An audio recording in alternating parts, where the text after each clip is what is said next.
It's amazing, those words, not worthy to have you come under my roof. We say that every Mass, right before communion. And that line, coming under my roof, the centurion meant his household. But for all of us, when we say it, maybe come into my heart, and then physically come into the roof of my mouth. When we think of healing, there are many levels of healing. And sometimes we get so caught up with physical healing that we forget there's many levels of healing. There can be spiritual healing. There can be healing of the heart. More importantly, I think, is healing of memories, asking the Lord to restore us and to maybe stop those tapes from going around in our mind. When we talk about healing, there's that sense of trust, the trust that the centurion had in Jesus, that same trust of putting it all on Jesus.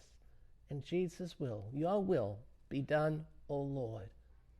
As we enter into the season of Advent, it is indeed a season of watching and waiting, being alert and being expectant for Jesus' coming. And yet Jesus comes into the world each and every day in our lives.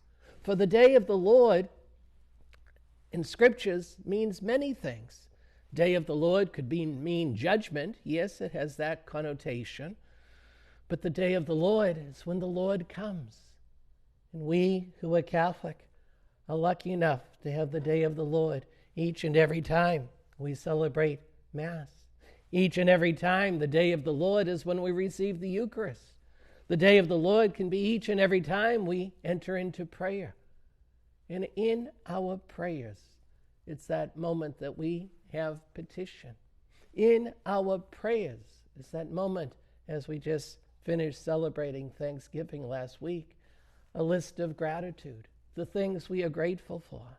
And then we go into our petitions.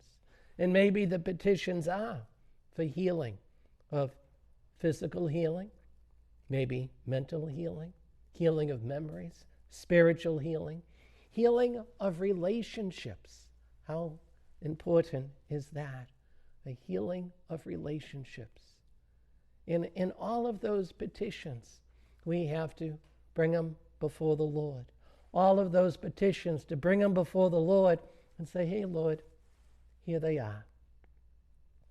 Much like we've done for the whole month of November here at Catholic TV with the prayers of remembering those who are deceased in front of the altar. And many parishes do that for the whole season of November. Other parishes stop it for the season of Advent, but November is November right until December, so we still have it here. And we raise up people who have passed and say, hey, Lord, remember them.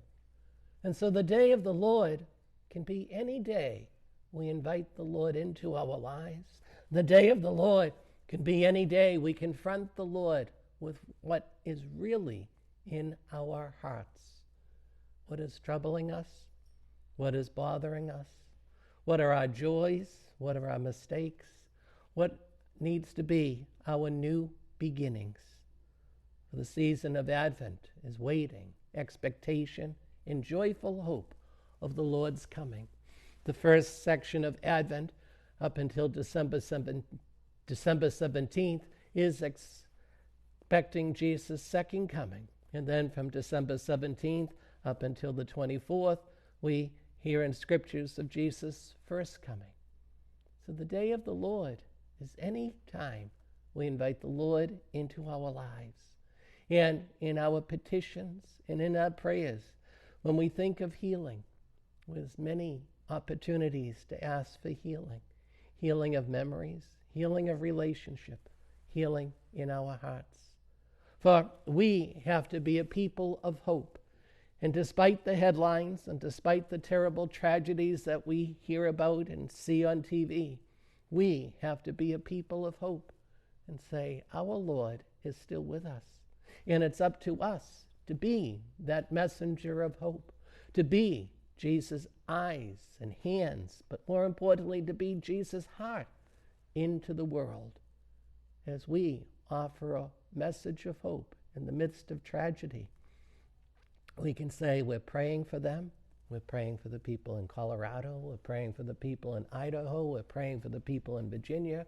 We're praying for all deceased loved ones. And in that prayer, we turn it over to Jesus.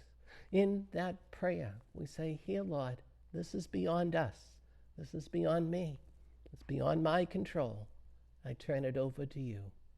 Just like the centurion, man of authority, man of command and respect, and he approached Jesus to ask for a favor, for a healing of his servant, and didn't expect Jesus to come to the house, but just to say the word.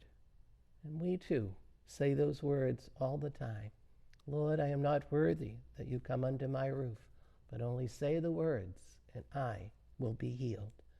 This day, as we celebrate the first Monday of Advent, let us ask God that we may have all the different levels of healing in our lives, because it's beyond us to cure, it's beyond us to solve, it's beyond our power. So why should we worry? Let us turn it over to the Lord, and just like the centurion, ask Jesus to enter into this situation. And indeed, then it will be a new day of the Lord, a new day of the Lord's coming.